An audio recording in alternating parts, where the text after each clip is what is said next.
Okay, lesson 16. Manipura Chakra, the city of jewels. Why is it called the city of jewels? It's the only chakra that is constantly energized, shining like a gemstone. That is the symbolism about this chakra. This chakra is responsible for fueling every other chakra, every other, the whole physical body, basically. So you saw in Muladhara chakra and Svadhisthana chakra, the particular energy in those chakras is Apana Prana for Muladhara, which is responsible for excretion, and Samana Prana in Svadhisthana chakra, responsible for procreation. Here you have just prana, or generic prana as we call it also. It is responsible for all the other pranas, all the other particular pranas that in their turn are then responsible for the various different functions of our being, our body. There is some confusion about Manipura Chakra. I contribute to that a little bit with the second paragraph. That is that I mentioned in the paragraph that Manipura Chakra is known as Hara in Japan, it's known as Danjon in Korea, and Tanjen in China. This is the mysterious energy center that all Buddhists talk about, and also all traditional martial artists put a lot of emphasis on. Now, through all those years that I have practiced martial arts and have been involved in yoga and talked with people of all walks of life, when you talk about this phenomenon, some people will say it's in your lower belly. Other people will say it's at the belly button, the navel. It's also called the navel center. A Manipura Chakra is not at the level of the navel, it is more at the level of the diaphragm, which is also a location that people will point to when you talk about this phenomenon. So where is it? Is it in the bottom, lower belly? Is it at the level of the belly button? Or is it at the level of the diaphragm? We know now that it's all of the above. It's not Manipura Chakra alone. It is 3 chakras together.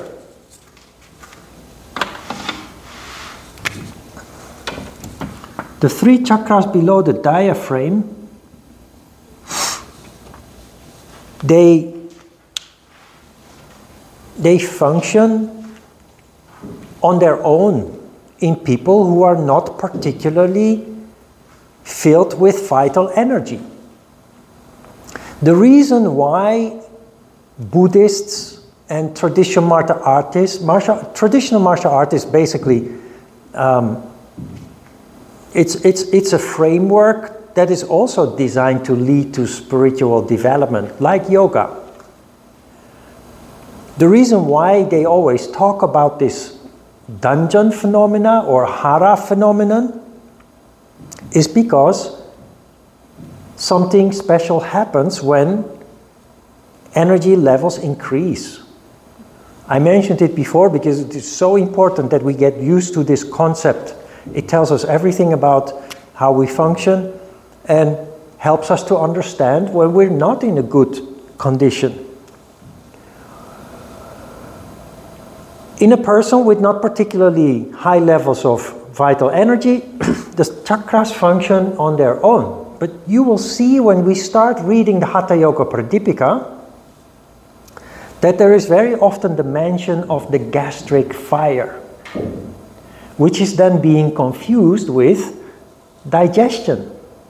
But the gastric fire is a phenomena that occurs. It's called gastric fire in yoga, but that is the dungeon phenomena, or in Korea, or the hara phenomenon in Japan, that we have here as a result of Kundalini energy, as we know it. Kundalini energy is the reinforcement of energy leading to the phenomenon where energy starts to rise up. Energy that is vital not only rises up, but it expands. You can feel that when you experience excitement, for example. This is what happens and leads to the phenomenon of tanjan. The energy rises up and expands, and it causes the lower two chakras to merge into one vibrant energy ball. This phenomenon doesn't stop there, it will continue,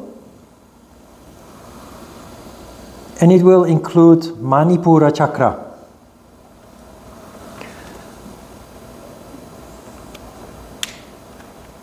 This is the phenomenon of tanjan, or gastric fire. People who are filled with vital energy, they have this ball of fire in their belly, also compared to glowing embers.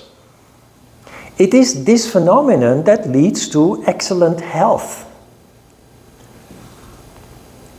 When we are lacking vital energy and the chakras are functioning individually without this phenomenon taking place of the merging of the three, health is also not particularly good, and we are very susceptible to all kinds of smaller and bigger forms of disease.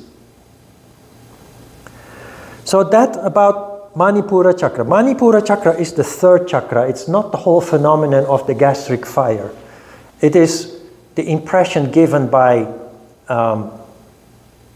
martial artists, Buddhists, also yogis.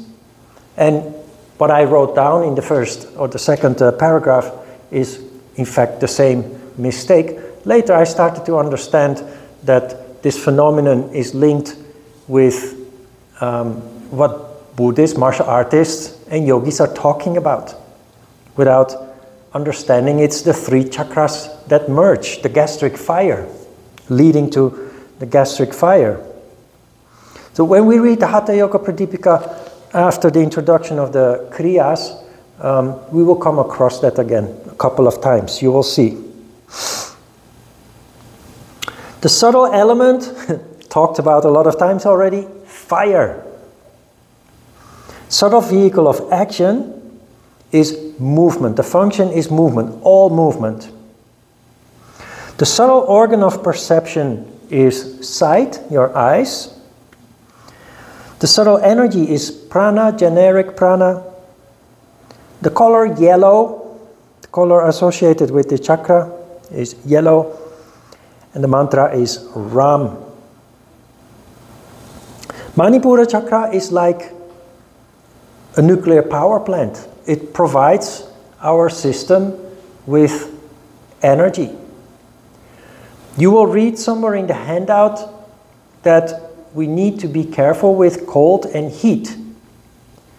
Heat from outside destroys the heat on the inside.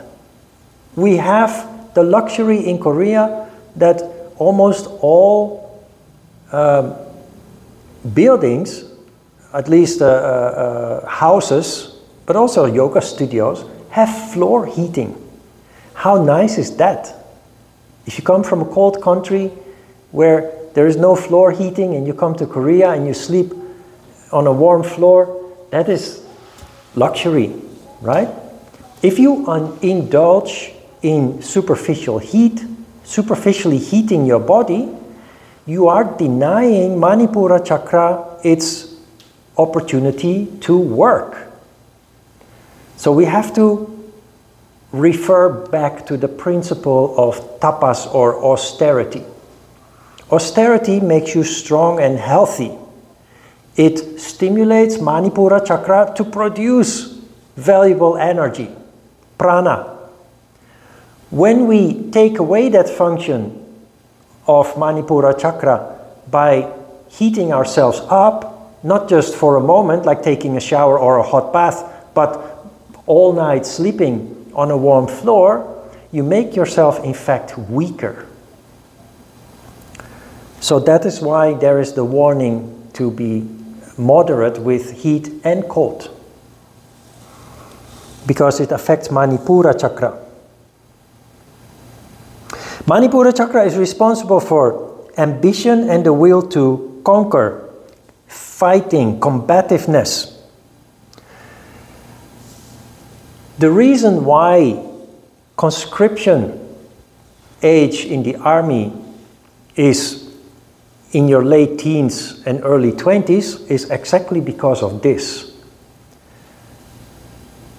The developmental stage is between 14 and 21.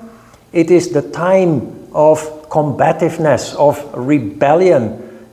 It's the time of puberty. And it is during this time also that we are most fit for combat training, for war basically.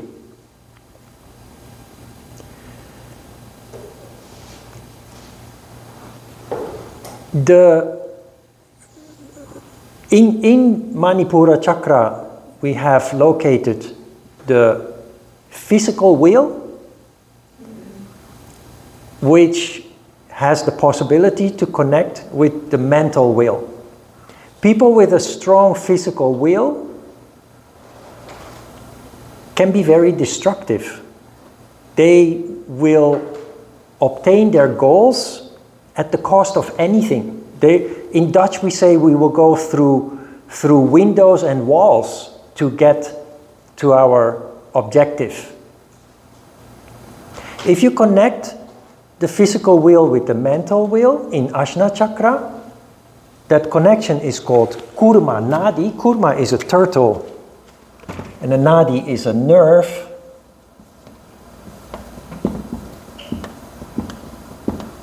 Kurma nadi. This is a phenomenon that is pursued in martial arts, but it also occurs in people practicing yoga or other forms of spirituality. Buddhist monks with their practice and their meditation. One of the goals of that is to connect this link, the physical will with the mental will, so that you develop control. That is where you can be very powerful without the destruction that comes with that ambition. You can see this in daily life. If you compare certain people, the way that they function, and compare them with other people.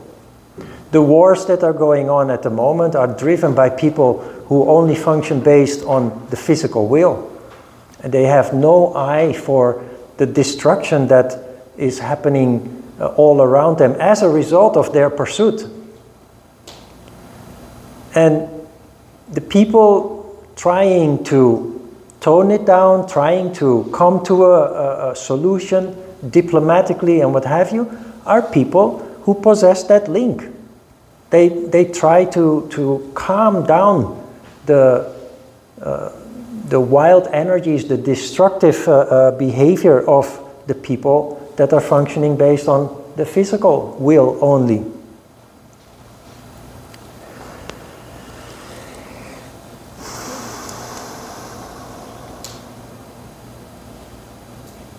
In a state of sattva, the chakra manifests as the stomach, and the vehicle of observation are the eyes. People with trouble in this chakra end up with digestive problems. Can be gas, can be more serious in the form of stomach ulcers, gallbladder, overproduction of the gallbladder, and all kinds of other diseases of the stomach and digestive organs are all related to trouble in Manipura chakra. And apparently also problem with eyesight. If Manipura chakra is healthy, then generally the eyes are healthy too. I'm using glasses because I'm getting older, but generally my eyesight in the distance is still pretty good. In Rajas, the chakra manifests as the pancreas, and the vehicle of motion is the legs or propulsion. In Tamas, the chakra manifests as the vertebra behind the stomach, and the subtle element is fire. Person who is in control of the chakra can keep their cool under serious, distressful circumstances. This is important. There are regularly in the news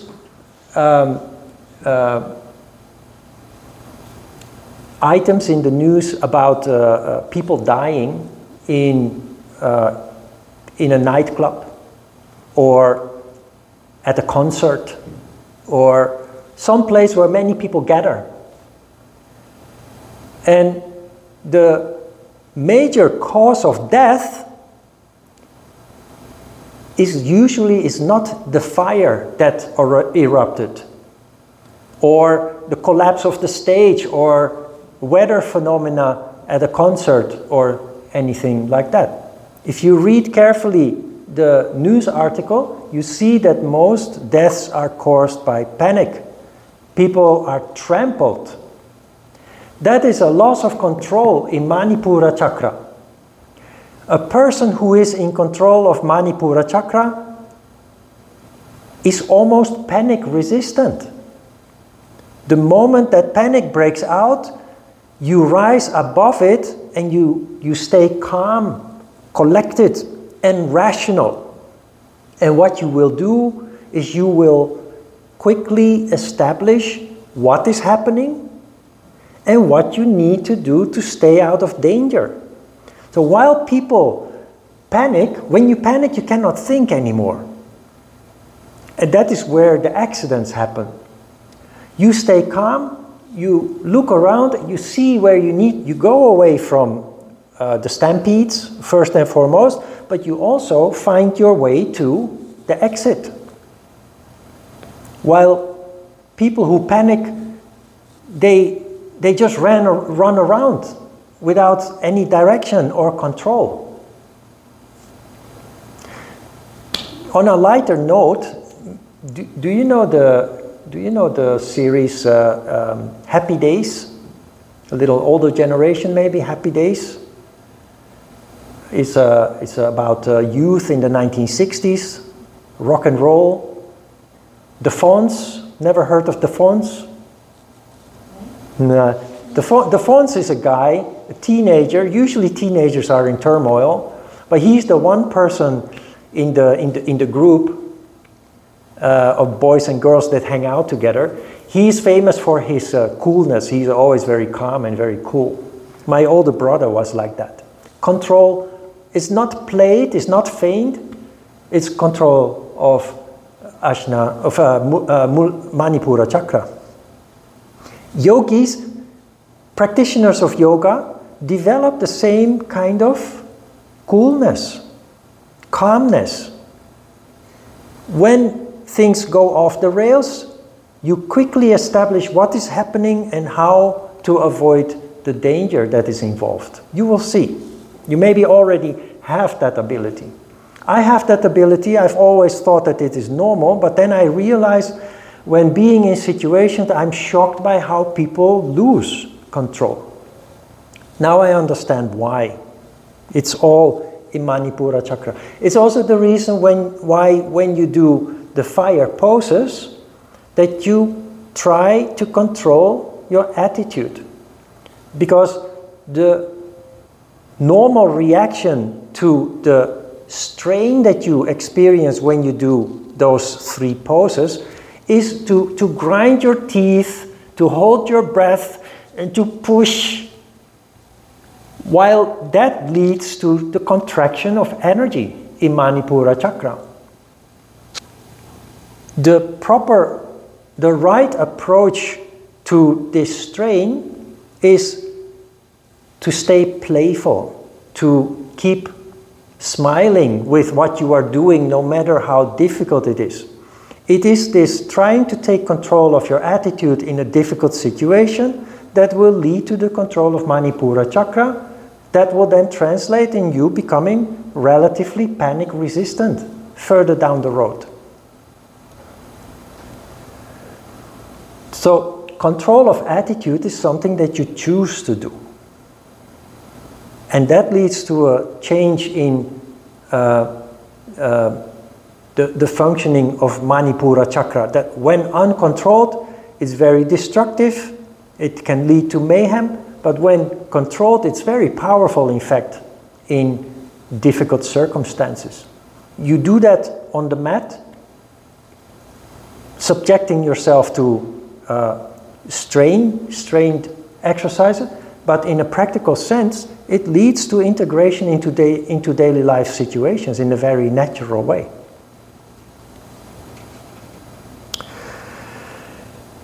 In that light also, you see in the third paragraph on page 2, the festina lente being mentioned. And on the left side, you see there an illustration where there is a hare, which is famous for its speed, that is with his backside housed in the what do you call it?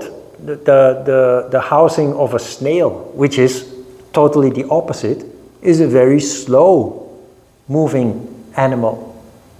Festina lente sounds like a ridiculous contradiction, but it means hurry slowly. Stay in control. It's a very wise advice of the old Romans.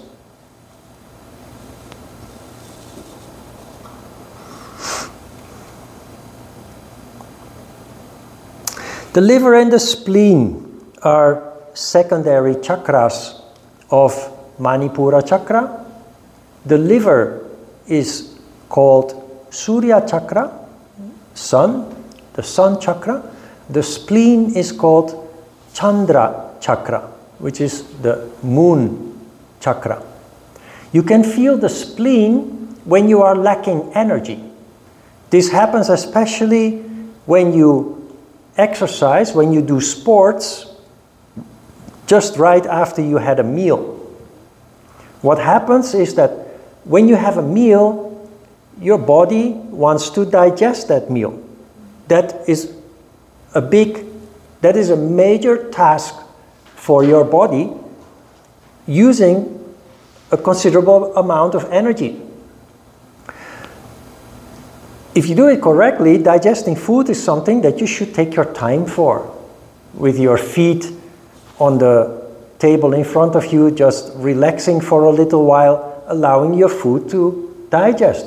But if you immediately become active after just having consumed a proper meal, a considerable meal, you then feel that pinch in your spleen, in your left side. That is the moon chakra extracting energy from the environment to help you perform 2 major tasks. Digestion, while at the same time exercising. The body is not designed for 2 major tasks. You need to do one at a time. Hence, the advice you hear not only in yoga but especially in sports is take some time, wait 3-4 hours before you actually exercise after you had a proper meal.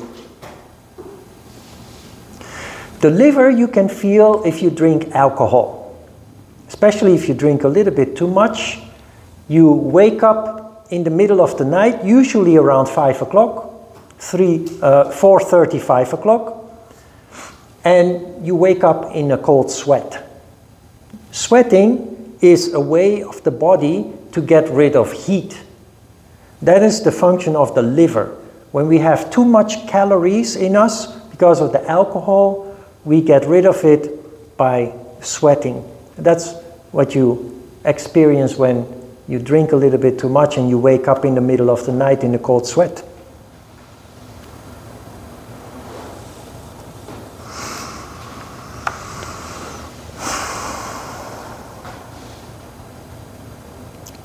The lower chakras, Manipura chakra in particular, but also Muladhara chakra and Svadhisthana chakra, they are very much concerned with our physical functions. When we are lacking energy in those chakras, when we are suffering from poor health, low energy levels generally, mentally not being so in such a good condition, depression, lethargy, all these kind of things, the best medicine really is movement. Our body is designed to move. If we don't move, everything starts falling apart. So a firm walk, a bicycle ride, going to the gym, practicing asana, any kind of physical movement, physical labor also, anything that makes you use your body, basically keeps those lower chakras provided with proper amounts of fuel, leads to good health.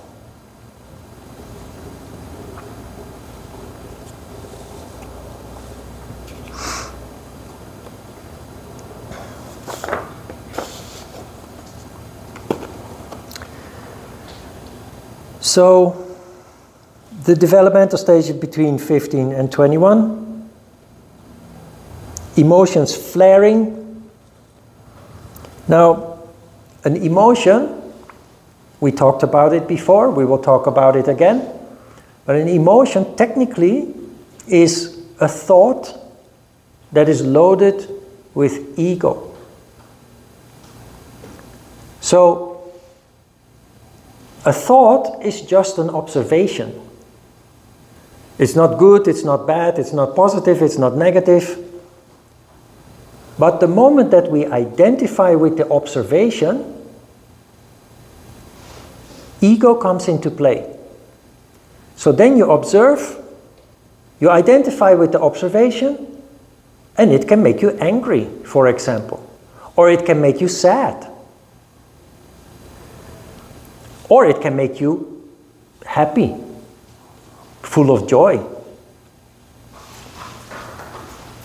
So when we experience emotions, when something happens to a loved one, or a loved one passes away or gets sick, we are touched by that. It can make us sad, it can make us cry. That is normal. But the reason that that happens is there is the observation of that person suffering, which in itself is just an objective observation. But then we identify with it, and then we suffer from an emotion. That does not mean that we must avoid emotions. We learned that in the previous lesson about Svadhisthana chakra. Emotion is energy, but we avoid becoming the victim of the emotions by rationalizing them. If we undergo an emotion, we suffer from it. But like we talked about before, the right approach to emotions is to determine what they are trying to tell us, and then to try to do something constructive with it. That is how you avoid the damage or the pain, the suffering that emotions can cause. They're simply messengers. And they teach us by stimulating us, by pinching us, by kicking us in the butt. We translate that as hurt. It is designed to alert us. So we need to take control of what is happening by rationalizing the emotion, asking ourselves where it comes from, what it is trying to tell us, what caused it. And then the final step is to figure out what we need to do, what it is trying to tell us to do.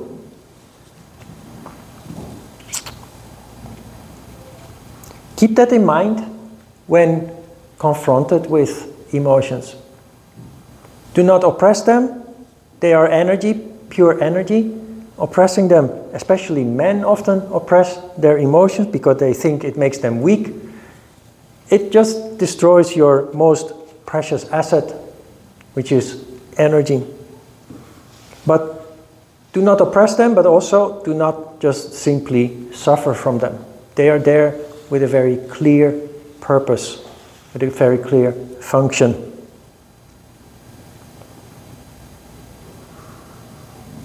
Questions? Let's have a short break.